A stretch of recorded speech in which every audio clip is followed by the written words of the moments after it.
Yeah, it started way back when we first heard about the protocols for the season.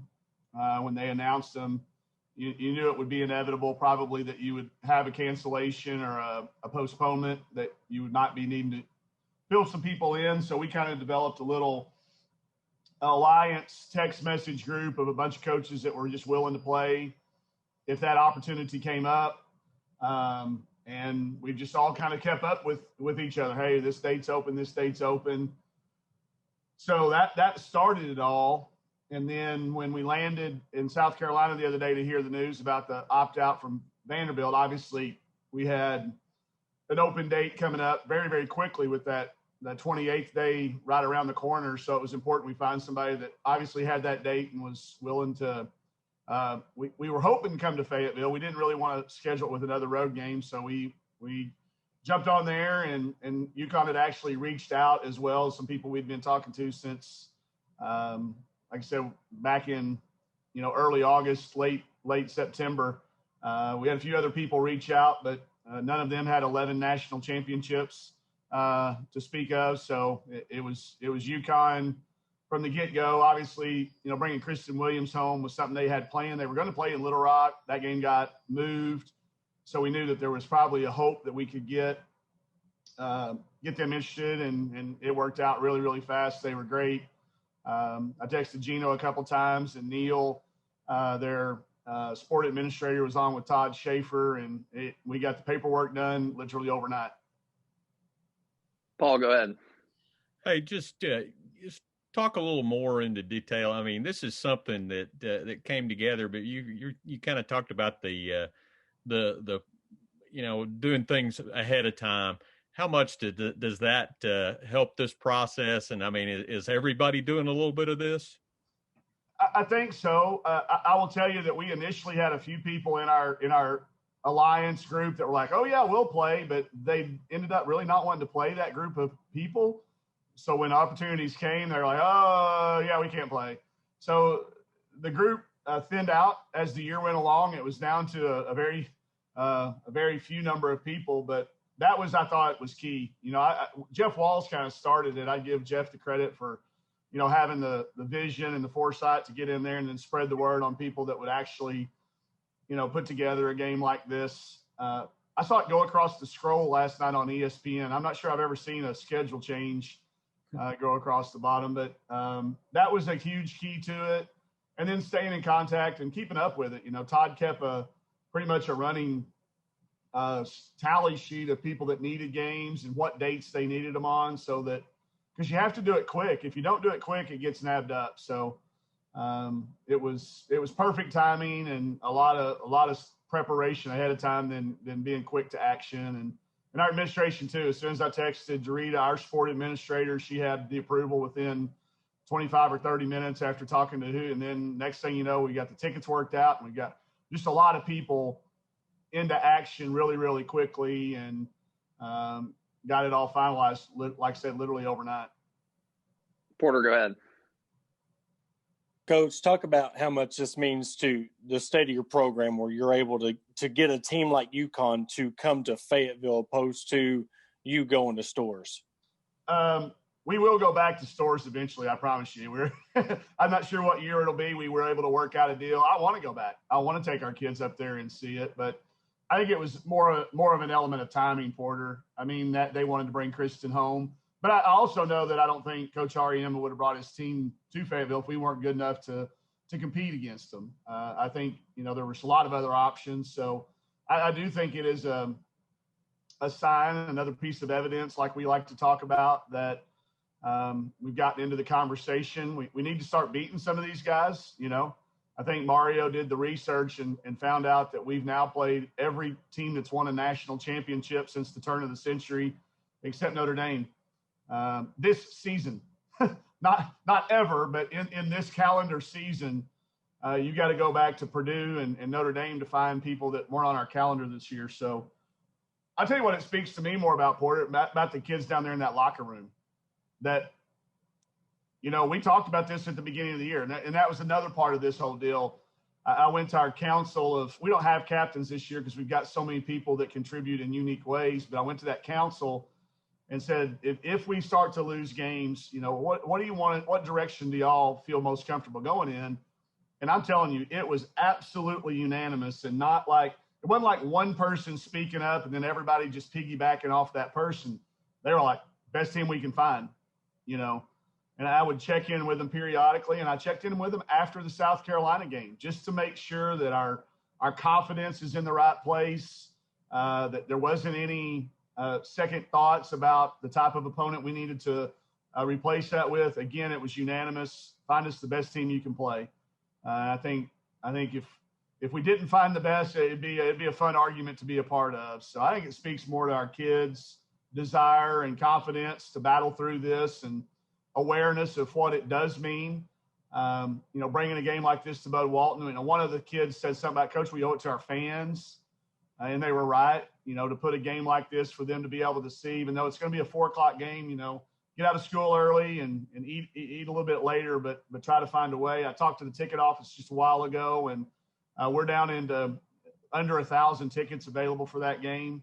So we're hoping to create a little bit more momentum and get that thing sold out to the max capacity of 4,000.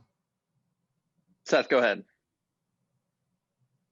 Yeah, Mike, it might be secret information, but can you divulge any maybe those other coaches that you might have had communication with about filling this?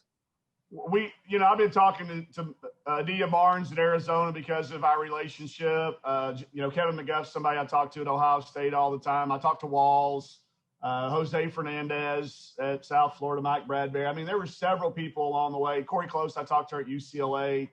There was a group of people that were all kind of, hey, we want to fill the best types of games we can play. So, that was the people that reached out that I know of, or that I have contact with. They may have had some more in upper administration, but those are the ones that I'm aware of because they came to my phone.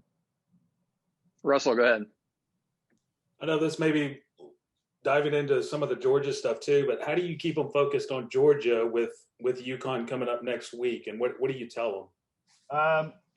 That's because of what we've done every step along the way the last 3 years. This group can do that. I told them, I said, y'all talk about UConn today and tomorrow. And when we hit the practice floor today, it goes all to Georgia. And they've given me all kinds of examples of their ability to do that. So I gave them, let them have that time. We had an extra day. This was our bye day. Use it as a bye day. Let's talk. It'd be okay to talk about it. Spread the word. Get as many people out here as you can. Talk about UConn. Get prepped for it. But when we hit the practice floor, now it's Georgia, and all you have to do is show them a little film on them. I mean, Georgia's 12-1. They play South Carolina tonight, so we'll get to put our eyes on them and a common opponent. They had a little shuffle in their rescheduling, so I think a lot of our kids will be glued to that. And I'm sure that'll get their attention really quickly. If we don't do it on the practice floor today, I think their play tonight. Georgia's always given us fits. They've got, the formula of really, really good defenders on the ball and bigs that they can funnel into to block shots and cause problems around the basket. So they have the ability to take away two of our three things and shoot the three and drive it to the basket. So, I think if it had been a different opponent, maybe we could have got caught in that a little bit. I'd been a little bit more concerned about it, Russell, but since Georgia has beaten us the last time we played and they're playing well this year and they're getting ready to play South Carolina, I don't think the kids will. And also give them opportunity to talk about it. Reply to every message, post your social medias, retweet, do all the stuff you can do. And then that way I think it'll be a little quicker for us to turn the page too from a Monday to a Thursday, because we normally play Sunday, Thursday. So I think that'll give us that extra half a day in there too, that we won't have as much time to prep as we normally would. Jacob, go ahead. Mike, whether it's before the year or replacing a game because of COVID, what are some of the pros and cons to maybe scheduling a team that you guys can beat easily by 20, 25 points, or scheduling the Maryland, Baylor, and UConns of the world? The part I'm really sick to my stomach about, Jacob, and that is an outstanding question. Thank you for probing into that. It's hurting our freshman development and our bench development for the future. That we don't have these, games where, you anticipate winning by enough to where they're going to get actual game minutes. We missed, several opportunities to have those games. So I hate that for those kids. You know, the fact that the NCAA gave those kids that year back is a little bit of a, you know, it's a little bit of a Band-Aid to feel. But from what we were told, and again, you know, I'm trusting information from people I really trust, the NCAA tournament's going to be dependent upon how you played against the very best teams on your schedule. So I wanted to give us as many chances as possible for that to be the case. I wanted it to be so difficult that when those people got in that room, they looked down, they went, okay, Arkansas's played everybody. That they had, and in the games they had the opportunity to do with. What did they do when they could control who they could control? Not your league schedule, but your non-league. It looks to me like they tried to prove that they can play. And I wanted it to have that evidence in this particular year. I'm not telling you it's a good idea or something you're going to see in the future, scheduling every national championship since the turn of the century. We'll try to get Notre Dame in there and just knock that one out. I'm not telling you that would be a good plan or a good idea to build a program with future rules. But I'll tell you what I did see. Did y'all see where the NCAA released and said you don't have to have a winning record to get an at-large bid?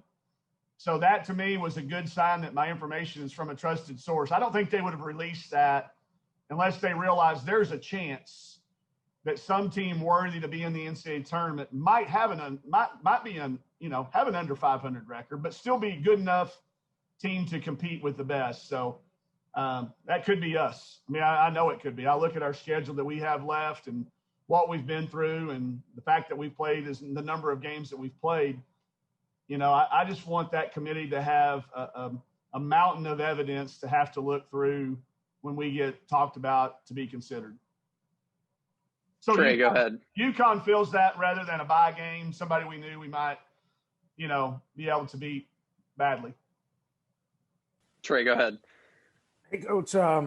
Earlier today, Hunter Yurachek said that he was, you know, shocked and wondering if the text you sent him was real when you texted him about the opportunity to play UConn. What did that text exchange go like, or was there ever a phone call made?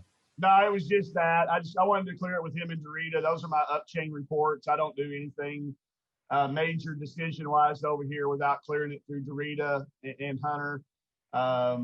You know, it was kind of a joking. I think he was kind of halfway joking today when he said that because I mean, I told him before that we wanted to play the best we could. He checks on my sanity quite a bit, though. I mean, you know, I am a new father at my age, and you know, I don't. Y'all saw what I was eating. I don't have the healthiest diet, so he just does. I think he does some wellness checks on me. So maybe that was more of that. Hey, you mean Connecticut, right? Or do you mean Central? You know, whatever. Maybe. But I think what he was trying to do was illustrate that not everybody would do that. Not every coach would have a team that wanted to do that. I get that. And there may be years that we don't have that team. I don't know. But this year we've got a team of kids that have been in a bunch of big games. And the preparation for a UConn is different than a preparation for one of those games, maybe like we mentioned. This group of upperclassmen, especially now, have been in a bunch of big games. And I think they like that atmosphere. It's a different kind of pressure when you're going into a game that everybody in the world expects you to win. I'm sure when ESPN puts their little picks across like they did before the Baylor game, it'll probably be unanimously UConn. That's okay. Our kids, it was that way the other night against South Carolina. We're okay being that person still because we've only won one of these. We've lost, you know, a close one to A&M and played in South Carolina pretty tough for about, 3.5 quarters. But, until we win several of these, I think we're going to continue to be a little bit of the underdog. And I think our kids like that situation this time of the year. Porter, go ahead. Coach, what do you think it says to your players that not only are you talking about, hey, we want to play the best, but we are actually playing the best? And when you reflect on this season and the most difficult seasons ever, you can really look back and look at the teams that you really played, and you're like, and further recruits, like, look, we've played Baylor, Maryland, UConn, South Carolina, all in the same season. Yeah, it's a pretty good story to be able to tell, and it's not fake. You don't have to fabricate anything, we haven't really put a lot out about it because everybody else has been doing the talking, and that's what's so great about it. You know, I've mentioned Pawpaw Neighbors many times, but he always said if you have to run around talking about how big the things you're doing, you're probably not doing very big things if you're the one doing the talking. So the fact that it's on the scroll for ESPN, I mean, we don't have any control over that, but that shows that's that type of stuff. So I think our kids appreciate and understand it. They shouldered that load because, again, in the end for them, you know, none of those kids agreed to come here saying we're going to win 100 games as a class.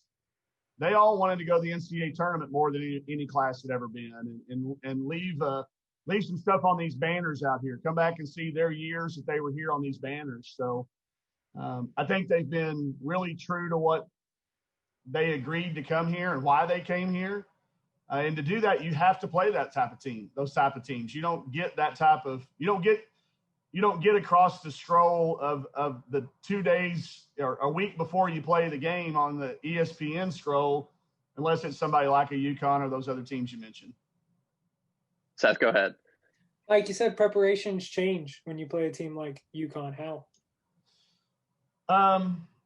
It becomes less strategic, like tactics-wise. Like we won't spend as many time on their actual plays and worry about their play calls. And they have a very clear way that they go about doing things. So you work more on principles and tendencies than you do on actual X and O tactics.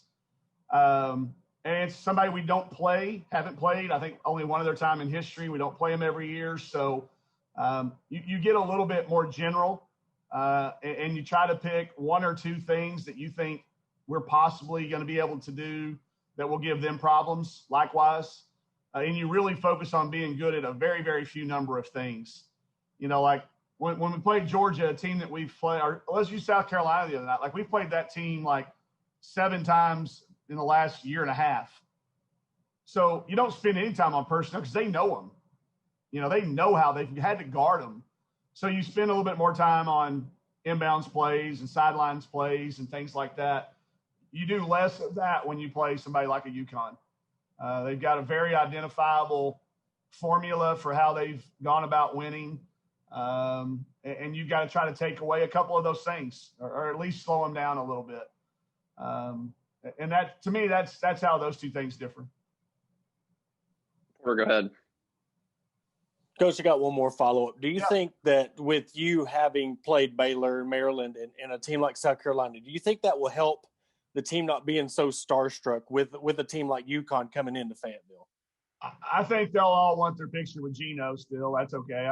Everywhere I go, it's always get out of the way and we want this picture. Can I get an autograph from Gino? I think there will still be a little bit of that. That's okay. I mean, this is the guy that just passed Pat Summitt for the record number of wins. And, you know, I suspect, I don't know how much longer he and Coach Vanderbilt are going to be doing it, but they're probably going to end up 1-2 in this thing. So I want kids to enjoy it for what it is. I think they're all starstruck in their own little way. Like, you know, I see our kids taking pictures on the floor of our opponents, and I'm okay with that. Like, I think that's what's cool about what we get to do is they all went out and took a picture of the Asia Wilson, statue the other night when we got there. To me, those are the things that make it a part of history. So, but to your point, I don't think there will be any intimidation when we get to the jump circle. I do think, obviously, you know, when UConn rolls in there with their sweats that only they get made for them because they've got 11 national championships, you notice stuff like that. Our kids see all that. And I think for them to see it is important for us to know that there's a lot of hard work that goes into getting to that point. We're not there yet, but that's what I think keeps us motivated to do it because they get a chance to see what it really is like for some of those teams that have won national championships.